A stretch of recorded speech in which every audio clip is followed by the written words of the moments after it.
Hi, and welcome to Experience Points by University XP. On Experience Points, we explore different ways we can learn from games. I'm your host, Dave Ang from Games-Based Learning by University XP. Find out more at universityxp.com. On today's episode, we'll learn from Professor Game himself, Rob Alvarez. Rob is an expert in gamification and game-inspired solutions for loyalty and engagement. He hosts the Professor Game podcast, interviewing experts in these fields to extract ideas for meaningful learning experiences. Rob also teaches and facilitates workshops on gamification and LEGO Serious Play for institutions like the European Foundation for Management Development and IE Business School. Professor Game promotes gamification's benefits across education, corporate, and public sectors, encouraging meaningful experiences through its podcast, workshops, and consulting services. Rob, welcome to the show.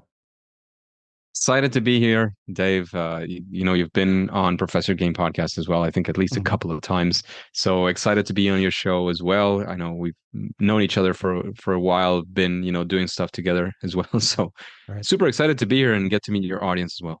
Great. Thanks, Rob. Yeah, I remember being on your show originally on Professor Game was one of like the milestones, I would say, in my career. So I'm really happy to return the favor and welcome you to the Nice. show today. Absolutely. Thank you. All right. So, first off, I want to get started with my first question, which is your origin story. And if there are any listeners right now that have been listening to Professor Game for as long as I have, you probably already know this, but there are going to be some people on here who are just meeting you for the first time. So, Rob, can you share a bit about your journey into gamification and games-based solutions, and what inspired you to become an advocate and expert in this field?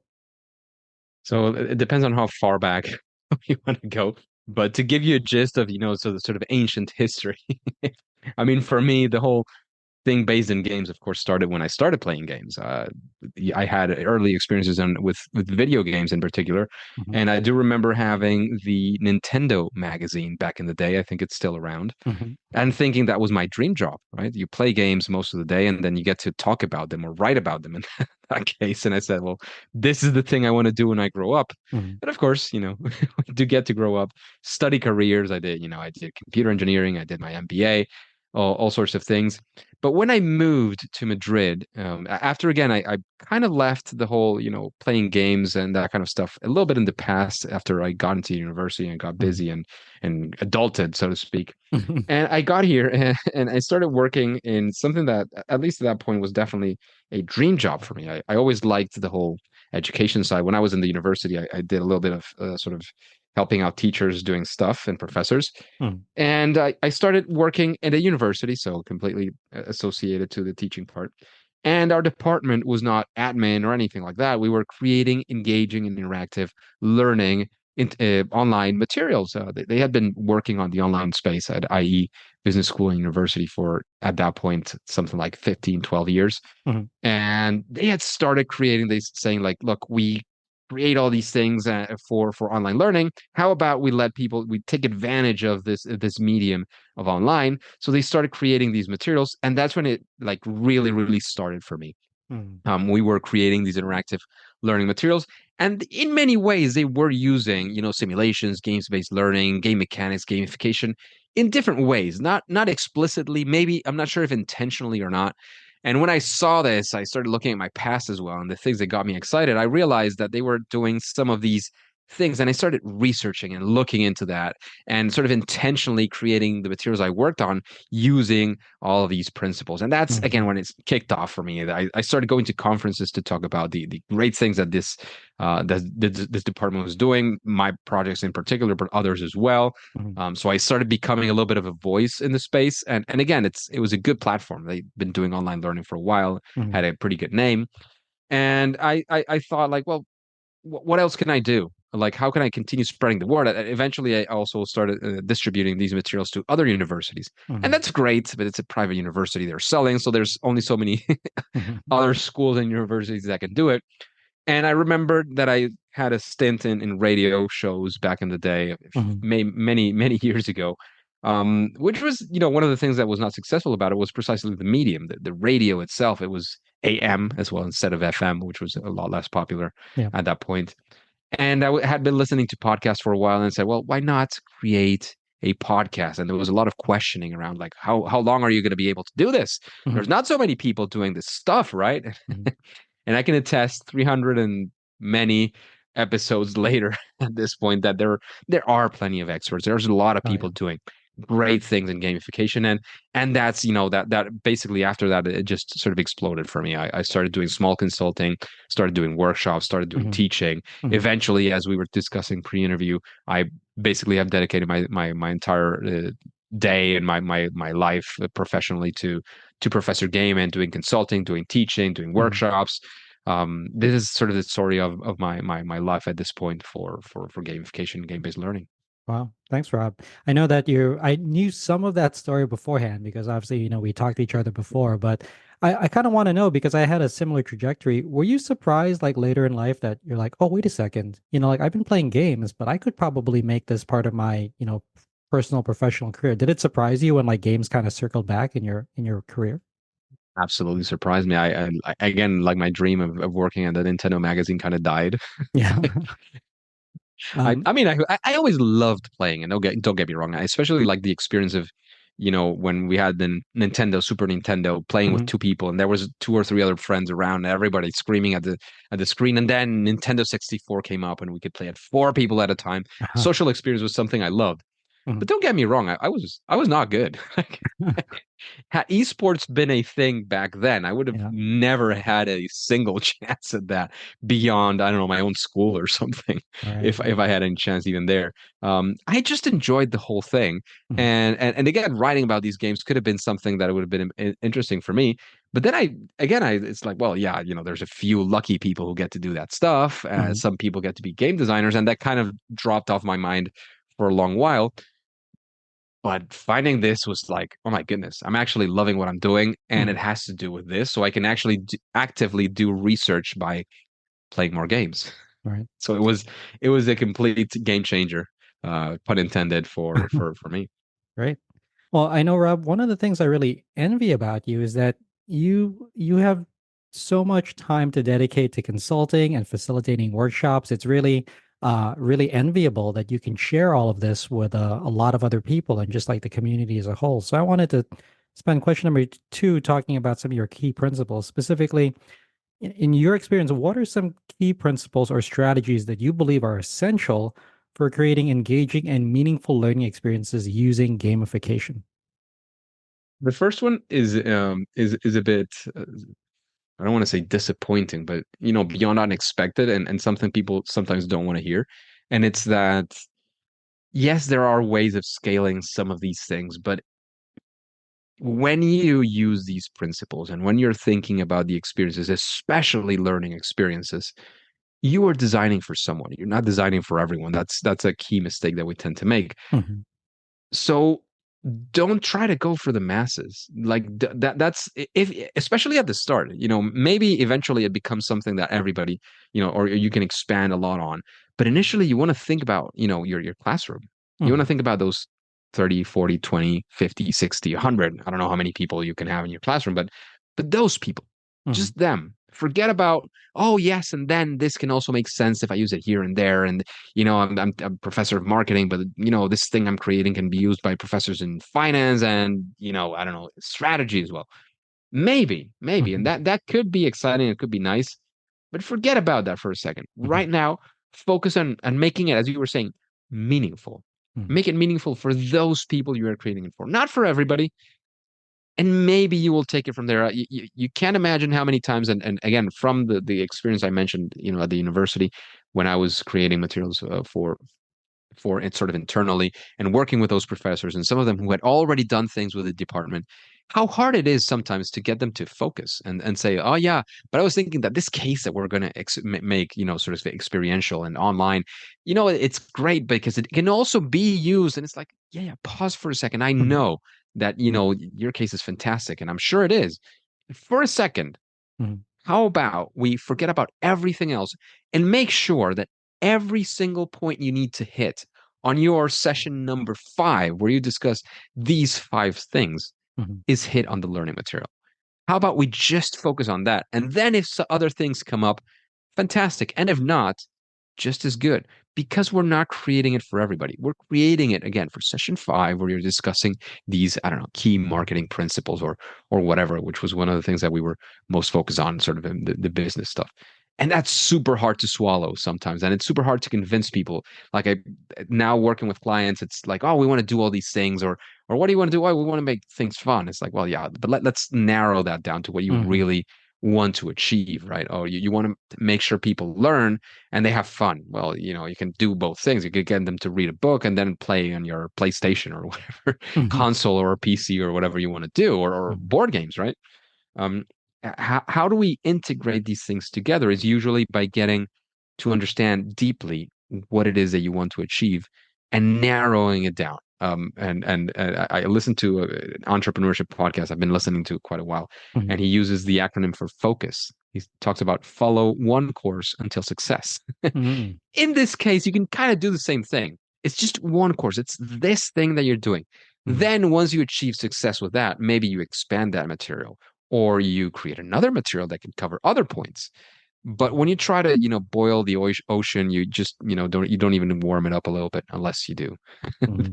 Things that have been happening to the environment, but that's a completely different discussion, right? You want to grab a little bit of water and boil it out if Right. that's what you're actually looking for. If you want to make tea, for example, right? Hmm. That's what you really want to get to do. Right. Well, thanks, Rob. I appreciate it. I know that one of the, so you used one of the phrases that often comes up in my workplace, which is boil the ocean. But the other phrase that comes up, and I really thought about this in your response, is that when you prioritize everything, you really prioritize nothing. So I kind of wanted to know, Mm-hmm. do you have any insight on how to have that conversation with clients or your coworkers, whether they want to, they're very excited about gamification and they want to generalize it, but you, as a practitioner, as a facilitator, you really want to focus their energy and their effort on achieving like a tangible goal, like what you said before about your focus acronym. So do you have like a key takeaway that you can that individuals can use to help people focus on achieving like a specific outcome? So it definitely has to do like different audiences require different things. When it's my students, for example, Hmm. there's things that I can do versus when it's clients. And let's not get started in the student as a client kind of situation. Yeah. Students are maybe they're paying stuff at the university or not. It doesn't matter. But they're still students, right? And we, in the best of senses, we treat them as students. So Hmm. it's easier for me. I was doing this today. In fact, I'm coming back from a workshop where we were working on the game mechanics. And I paused and said, wait a second, how about? And they were choosing two different types of players for their game, and hence the game mechanics were, sort of broader and they were having more challenges. And I said, what would happen? Like, would it be terrible or would your initiative just die out entirely if instead of two players, you just pick one? Hmm. They'll just looked at me for a second, like perplexed, like, what are you talking about? Hmm. Hmm. And then, you know, after that, I was like, oh, actually, nothing bad would happen. We would just focus on one. Like Hmm. it's not the end of the world, right? Like, oh, okay, let's. Would you recommend that? Was the next question that it says. Like, yeah, definitely. Yeah. It's easier, like when you hit a brick wall, because you might hit a brick wall. It's easier to know, oh, we just were targeting the wrong player, versus having three types of players and trying to figure out if it's a wrong combination Hmm. or if none of these work or what's going on. If you hit a brick wall with the players you're trying to target, you Hmm. just focus on another one and that's it. It's easier to pivot from that.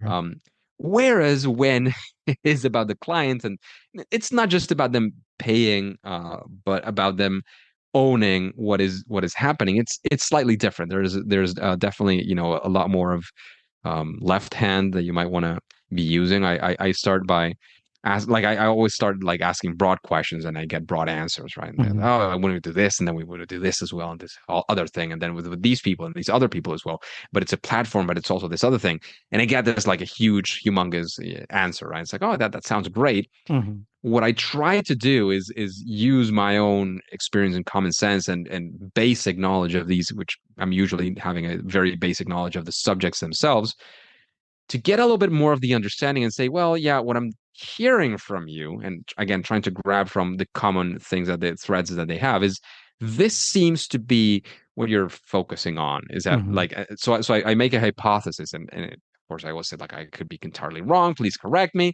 But Hmm. would this be, if I had to choose one thing, would this be that one thing?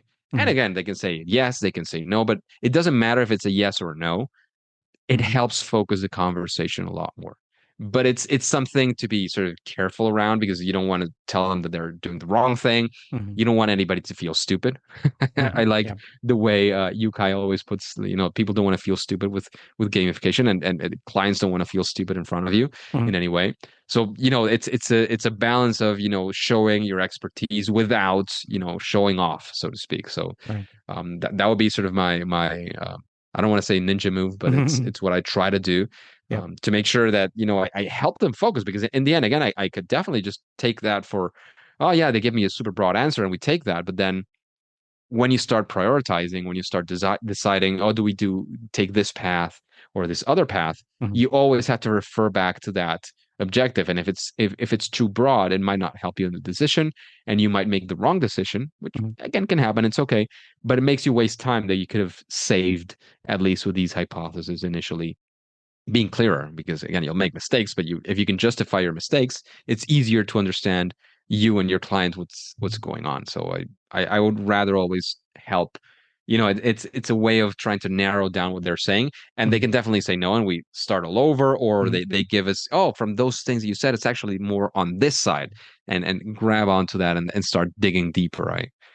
There's a technique from Toyota for understanding the sort of the root causes of problems. They talk about the five whys. Hmm. Um, that's definitely something I would use. I don't know if you want me to dive into that. I don't know if we have much time left for that, but it's something easy to find on the internet as well. The five whys Toyota, and you'll definitely find many people talking about this. It's essentially they give you a broad reason, and then you start asking, oh yeah, but why do you think that is important? And then they Hmm. they give you something that's sort of deeper down, and why. Hmm. Eventually, you really get to the core of what it is that they want, Yep. because in the end, what you want is you finalize a project, you achieve whatever you set out to achieve, and Hmm. everybody's happy about that. Hmm. Not that you achieve what you set out to achieve, and then they say, well, that's not actually what we wanted, Hmm. which is a possibility if you don't narrow it down Right. Right. well enough. Yeah, I think it's not necessarily like the five whys, but I know that the company I'm working for right now, it really focuses on like asking why several times in order to get to that root cause. And I think that you really summarize that well in asking people, like what is their actual like true objective here? And for those listening, Rob also brought up Yukai. He's referring to Yukai Chow, who's also a big name in gamification, and I would even say like the father of gamification. He runs the website Metalysis. But I also wanted to spend more time here, Rob. I wanted to give you time to answer the third and last question, which is gamification challenges. And I know we talked about this before, just coming off that last question about how to address what I like to call like the scope creep of projects and getting people to really generalize when really you want them to specialize. But I'm leaning on you as a consultant and workshop facilitator. Other than the scope creep, what are some other common challenges that you encounter when introducing gamification concepts to individuals, organizations, or institutions? And then how do you overcome them? If you could give us some insight on your process. Sure. So, in fact, when you get to the scope creep, it's actually almost good news at this point, because you've already surpassed the first barriers, which are, I would say, like the biggest one I would say is the mindset. Um, Maybe the person who contacted you is excited because they like games, or they Hmm. saw the example out there, where things really worked out and it was games or whatever that looks like. But then usually, or oftentimes at least, that person is not the final decision maker, right? Or Hmm. is not the only decision maker. You have to convince other people as well and get them to understand that this is possible, or you are helping other people. They're saying, oh, we want to do this, and we don't. For example, they say, well, we don't have the budget to hire you, for all this time, or Hmm. somebody else, Hmm. and we got to do it ourselves. So can you help us, sort of understand what's going on here? And we want to do it not once but 10 times. So again, hiring you 10 times is maybe not the best thing. Hmm. We want to multiply. So how do we get there? And usually the biggest barrier, as I was saying, is the mindset, is Hmm. people sort of either not understanding that this is actually working, or a possibility, or feeling that this is not something that they can do themselves. Hmm. Um, and don't get me wrong, this is work, and requires. It's not like sitting down and playing a game. It, Hmm. it definitely requires work and sitting down and discipline and thinking and doing brainstorming and narrowing down your decisions, and then opening up again, and a Hmm. bunch of Hmm. things that are, work and meetings and all that stuff. Um, but it is, if you decide to make that mindset shift of, games are not just an entertainment medium, which they still are and definitely will be, they're also a possibility for achieving other things. And those Mhm. other things in the case of game-based learning is, yes, you can be playing, but you can use that as a vessel for learning or as a Mhm. vessel for transporting something that leads into conscious or subconscious learning. Mhm. When you start understanding that that is possible and that you are the one who can make that change, you can do it yourself. It completely sort of changes the mindset. I've seen people go to workshops. There's one in particular where that happens more often than others. When I work with the EFMD, Mhm. these are, there's typically either faculty or admin members of a master's program and so on. Some of them are super excited and they're the ones who pushed to get that seat on the workshop, but there's others who, somebody decided that somebody had to be on Mhm. that workshop because they overall wanted for this to be done at their university or department. Mhm. And this person was chosen, and maybe they didn't really want to be there, right? They don't really believe in that, or they don't think they will be able to do it. They have all these barriers. When you see the people understand these principles, you can sort of literally see their faces, and it's like something completely changes. Like, oh, Mhm. but actually, this is something that I can use. And not only I can use, it's something I can create myself, right? Mhm. Mhm. Of course, you can have practice and get better and all these things, and you have frameworks and strategies and all of that. But passing through that is something that is possible. Mhm. Like when I was thinking about what career to study, I remember thinking, like, my mom's a designer, my dad used to be an actor. Mhm. They're sort of artistic in that sense. I felt I was zero, zero, zero artistic. In fact, Mhm. I studied engineering because I felt, math and these things, they're contained, and my boxed mind is going to be able to handle this. Mhm. I'm not kind of a creative person. That's what I thought, at least. Um, and I completely sort of broke my own mold Mhm. in that sense.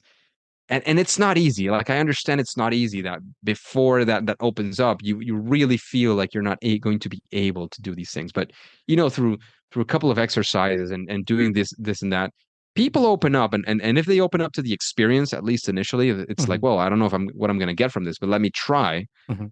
That sole initial thing, if we do things right, I think it's more enough of a spark to get them to push through. And at least in my experience, what I've seen is, well, in fact, that there's an exercise that I do, and that I've shared now Mhm. on one of my resources, where people actually get to experiment with using game mechanics and creating something with game mechanics. Where before, again, you think, oh, this game designers is for game designers. Mhm. For me, it was, graphic design and architecture. That's for people who are, sort of in that world. That's not something for me. Mhm. Probably now, if I reconsider that, I wouldn't have studied that yet, but I Mhm. wouldn't consider myself entirely incapable of doing that. Crossing that barrier, I think, is a key challenge to overcome, and that we all can do that. And as I mentioned before, I don't know if you mind me sharing a place where people can go for free and register and see this resource that we've created at Professor Game. Yeah, actually, I wanted you to talk more about Rob this latest offering, which I'm really excited about because I know you've been working on it for many months now. Can you share more about that resource? More than I should have, that's for sure. So yeah, I created it. It's, if you can find it on professorgame.com/free gamification course. It's Mhm. not a full course. It's more on focused on, as I said before, understanding some of the key principles initially, and also sort of changing your mindset about what is it that you're able to do. But Mhm. I do give these tools available for anybody who wants to register. You do have to give me your email. That's that's a price to pay for Mhm. something like that. But that's all I ask at this point. What I I had been working on, I wanted to make sure that it was something that was, short enough for people to be willing to engage with that and say, well, this is a small enough investment that, Mhm. that's something I can do. And then I realized as well that since my medium is podcasting, why not turn it precisely into something within that medium? Mhm. Because I love podcasting for many reasons, but one of the things that podcasting gives you is that you can do it while you're doing other things, right? So Mhm. it doesn't really take away time from you. I'm literally, out of these, it's 3 episodes, it's like 20 minutes each episode. The only time where you'll need to not be working out or driving or cooking or whatever it is you're doing while you listen to podcasts, Mhm. it's like 5 minutes during or after, where you actually sit down and do the exercise that I propose. And then if you want to do it every day for, some time and catch your creative purpose around games and gamification, that's great. But if you Mhm. do it just once and change your mentality and realize things that you can do, it's going to be more than enough to do that. And that's sort of where the this mini series podcast is centered around getting people to take that initial step and realize that they too can be a gamification or a game designer in their own fashion. Nice. Well, thank you, Rob. I'm definitely going to include that link in the show description and references. So thank you for sharing that. I appreciate it. Other than that free resource, I just want to say thank you again for joining us today. Where can people go to find out more about you? Definitely the best place is to search wherever you're doing stuff for Professor Game. Hmm. That's where you'll find the podcast. If you're interested in podcasting and you're listening to the podcast right now, you can also find my podcast wherever you're listening. Hmm. Yeah, there is a free gamification course that I mentioned before on Hmm. professorgame.com/free gamification course. On LinkedIn, you can also put Professor Game. You can find my company. You'll see me there as well, Rob Alvarez. Hmm. I would say those are probably the best places to find me. I used to be a bit more on Twitter, not Hmm. so active anymore. I have an account on Instagram, but Hmm. LinkedIn is probably the best place to connect. Excellent. Thank you. And I just want to remind everyone, I started my path in gamification and games-based learning through Rob. So I highly recommend his resource. It's where I got my start. Basically, I can route back everything I've learned about gamification, games-based learning to its origin point, which is Rob. So I highly recommend Rob's resources and also professorgame.com. So Rob, thank you for joining us today. I appreciate it. Thank you very much, Dave, and thank you for your kind words. I'm excited to know that they talk about the ripple effects. That a little bit of what I've been doing has definitely gone through to you, and you've done all the fantastic stuff that you've been doing it, which is full credits entirely to you for sure. Great. Thank you, Rob. I hope you found this episode useful. If you'd like to learn more, then a great place to start is with my free course on gamification. So, in addition to signing up to Rob's course, you can also sign up to my free course to learn a little bit more about gamification at universityxp.com/gamification. You can also get a full transcript of this episode, including links to references in the description or show notes. Thanks for joining us. Again, I'm your host, Dave Eng from Games Based Learning by University XP. On Experience Points, we explore different ways we can learn from games. If you like this episode, please consider commenting, sharing, and subscribing. Subscribing is absolutely free and ensures that you'll get the next episode of Experience Points delivered directly to you. I'd also love it if you took some time to rate the show. We live to lift others with learning, so if you found this episode useful, consider sharing it with someone who could also benefit. Also, make sure to visit University XP online at universityxp.com. University XP is also on Twitter at university_XP and on Facebook and LinkedIn as University XP. Also, feel free to email me anytime. My email address is dave@universityxp.com. Game on.